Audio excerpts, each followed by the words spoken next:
अस्सलाम वालेकुम, welcome to my channel. आज हम बात करने वाले हैं, आज हम रिएक्शन देने वाले हैं एक मक्खी के ऊपर। देखें ज़रा हमारे रसूल पाक ने क्या एडवाइस की थी, क्या मशवरा दिया था, क्या राय दी थी, आप इस वीडियो में जानें। तो देखिए इस वीडियो को पूरा और लाइक करें, सब्सक्राइब करें इस चैनल को जिसका नाम है उज़्मा सादिक। देखें इस वीडियो को।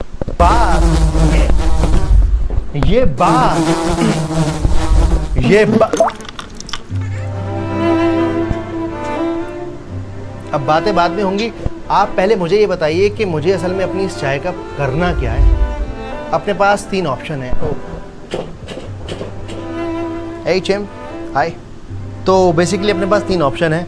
पहला ऑप्शन तो ये है कि मैं इस चाय को फेंक दूँ।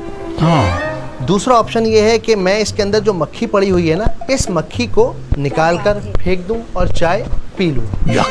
और तीसरा ऑप्शन ये है कि मैं इस मक्खी को पकड़ूं, इसको दोबारा से वापस इसमें डुबाऊं, मक्खी निकाल कर बाहर फेंकूं और फिर चाय पी लूं। तौबा है।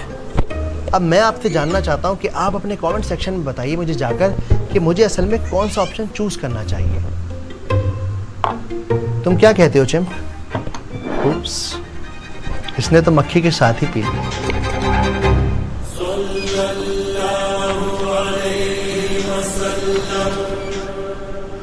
इस चाय को पीने से पहले जब मैं कुछ हदीसों की तलाश करता हूँ तब मुझे पता चलता है कि हज़रत अबू हुरैरा रज़ियल्लाहु ताला अन्हु से नरेटेड हमें एक 100% ऑथेंटिक हदीस मिलती है जो बताती है कि अगर आपके पीने की चीज़ में कोई मक्खी गिर जाए तो उस मक्खी को पूरी तरह से उस पीने की चीज़ में डुबा दीजिए और फिर निकाल कर वापस फेंक दीजिए, क्योंकि उसके एक पंख में बीमारी है और दूसरे पंख में शिफा है। ओके, तो अब ये बात बिल्कुल क्लियर हो चुकी है कि इस मक्खी को इस चाय के अंदर पूरा डुबोना है, फिर इसे निकालकर बाहर फेंकना है और फिर इस चाय को पी लेना है। सुनने में थोड़ा घिनौना लगता है ना, स्पेशली आज के 21st सेंचुरी माइंडसेट से पढ़ें तो लगता है वेट, इस्लाम हमें गंदा पानी पीने को कह रहा है।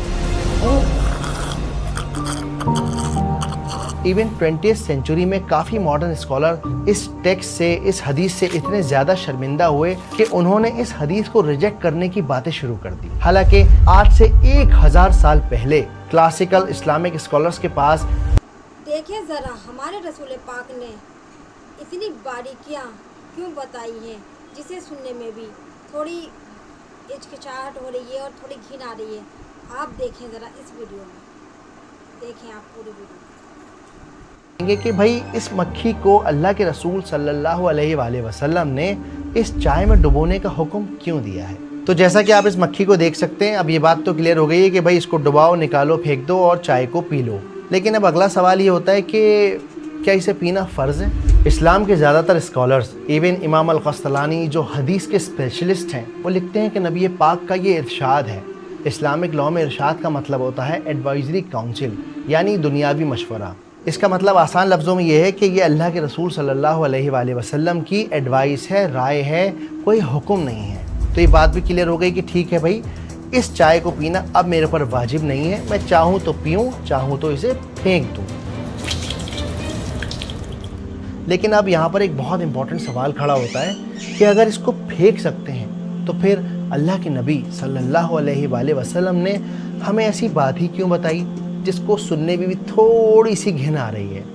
इसके लिए हमें तकरीबन 1400 साल पहले अरेबिया में जाना होगा, और जब हम अरेबिया के 7th सेंचुरी में पहुंचेंगे तब आप देखेंगे कि लोगों के पास खाने के लिए बहुत थोड़ा है। कई कई दिनों तक लोग खजूर पर जिंदा हैं। पीने का पानी दूर दराज इलाकों से लाना होता है, और उस दौर में अगर सालन या पानी के बर्तन में एक मक्खी भी गिर जाए और नबी पाक उसे फेंकने का हुक्म दे दें, फिर तो अरेबिया के अंदर भुखमरी फैल जाएगी, पूरी की पूरी कम्युनिटीज भूखी मर जाएंगी।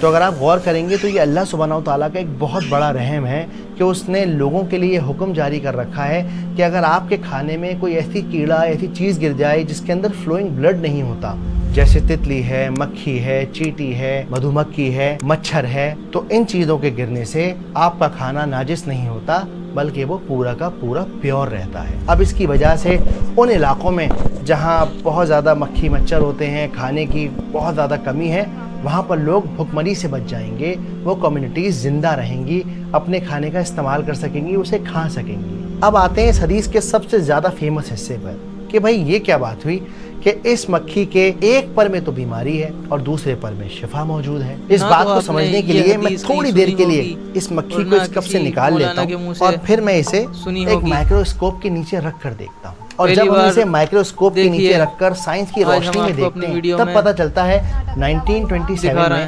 راکفیلر فاؤنڈیشن کی ایک اسٹڈی نے بتایا مکھیوں کے اندر ایسے کیٹانو بنتے ہیں جو بیماریوں کو پھیلانے کا کام کرتے ہیں. اور حال ہی میں کچھ سال پہلے کنگ عبدالعزیز یونیورسٹی یعنی سعودیہ کے اندر 4 ایکسپیریمنٹ کیے گئے تاکہ اس حدیث کو سائنس کی روشنی میں ویریفائی کیا جا سکے. ان 4 ٹیسٹ میں انہوں نے دیکھا کہ پہلے ایکسپیریمنٹ میں مکھی گری پر پوری طرح ڈوبی نہیں. اس میں ہوا کیا کہ بہت تیزی سے بیکٹیریا کی گروتھ ہونے لگی. ایکسپیریمنٹ 2 میں دیکھا گیا کہ مکھی کو لیکوڈ کے اندر ایک بار ڈبویا گیا جس سے بیکٹیریا کی گروتھ میں رکاوٹ آئی, یعنی جتنے بیکٹیریا بننے تھے بن گئے اور ڈوبتے ہی بیکٹیریا بننا بند ہو گئے. تیسرے ایکسپیریمنٹ میں دیکھا گیا کہ مکھی کو 2 بار ڈبویا گیا اور بیکٹیریا کی جو کالونیز بن رہی تھیں وہ ویک ہونے لگی, کم بننے لگی. اور کمال کی بات یہ ہے کہ جب اس مکھی کو اس لیکوڈ کے اندر 3 بار ڈبویا گیا تو یہ بات ثابت ہو گئی کہ پیتھوجنز یعنی کہ وہ جرم جو بیماری پھیلاتے ہیں وہ کمپلیٹلی نیوٹرلائز ہو گئے, ختم ہو گئے. یعنی آج ماڈرن سائنس بھی اس بات کو پروف کرتی ہے کہ بھائی مکھی کے ایک پر میں بیماری ہے اور دوسرے پر میں اس کا اینٹیڈوٹ ہے یعنی دوائی ہے. ہم اور آپ سب اس بات کو سمجھتے ہیں اور جانتے ہیں کہ رسول اللہ صلی اللہ علیہ وآلہ وسلم کی بات پر یقین کرنے کے لیے ہمیں کسی سائنس کی ضرورت نہیں ہے. اور شاید اسی وجہ سے آج سے 1000 سال پہلے جب نہ سائنس تھی نہ مائکروسکوپ تھا, اسلام کے بڑے بڑے عالموں نے اپنے رات اور دن ان حدیثوں پر لگا دیے, ریسرچ کری, غور و فکر کیا اور ان حدیثوں کا ایک بہترین سائیکولوجیکل اور اسپریچول میننگ نکالا. امام ابن حجر لکھتے ہیں کہ اس حدیث میں جس زہر یا بیماری کی بات ہو رہی ہے وہ اصل میں انسان کے گھمنڈ اور اکڑ یعنی تکبر کی بات ہو رہی ہے. آپ خود اس بات کو سوچ کر دیکھیے کہ جب ہماری چائے میں کوئی مکھی گر جاتی ہے تو ہم کیا کہتے ہیں, اب میں اسے پیوں گا اس گندی چیز کو, اور ہم اس رزق کو برباد کر دیتے ہیں. وہ رزق جو شاید کئی ہزار لاکھوں لوگوں کو نصیب بھی نہیں ہے. اور شاید اگر آپ بہت برے حال میں ہوں, پیاس سے تڑپ رہے ہوں اور صرف یہی ایک پیالہ ہو پینے کے لیے, تو اس کے اندر مکھی کیا ہاتھی بھی گر جائے تو بھی آپ پی لیں گے. قدرہ حسین ابراہیم اب بھی اپنے 2 سال کے بیٹے کے غم میں ڈوبی ہوئی ہیں. وہ کہتی ہیں کہ 3 مہینے پہلے اس کی موت صرف اس لیے ہو گئی کیونکہ اسے بھر پیٹ کھانا نہیں مل پایا.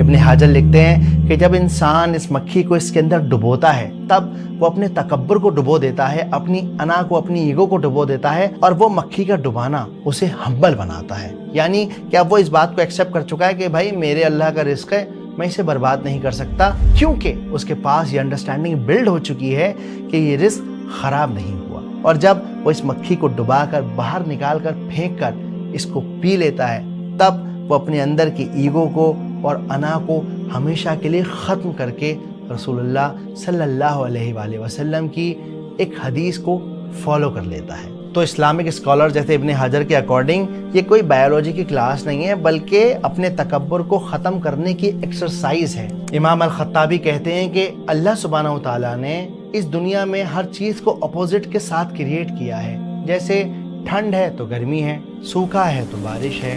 اور جب اللہ تعالیٰ نیچرل ورلڈ کے اندر اتنے زیادہ ایکسٹریم اپوزٹس کو ملا سکتا ہے تو پھر یہ بات بالکل بالکل بالکل پاسبل ہے کہ اللہ سبحانہ و تعالیٰ ایک ہی آرگنزم کے اندر زہر اور اینٹیڈوٹ دونوں بنا دے. تو اگلی بار جب آپ کو کوئی حدیث یا قرآن کی کوئی بات سمجھنا آئے نا تو اسے فوراً کینسل مت کر دیجئے, بلکہ تھوڑا رکیے, ذرا سوچئے, تھوڑا سا ان کتابوں کی تلاش کیجئے جس میں ہمارے علماؤں نے بے انتہا محنت کی ہے اور تب جا کر ان حدیثوں کے پیچھے کی انڈرسٹینڈنگ کو نکالا ہے.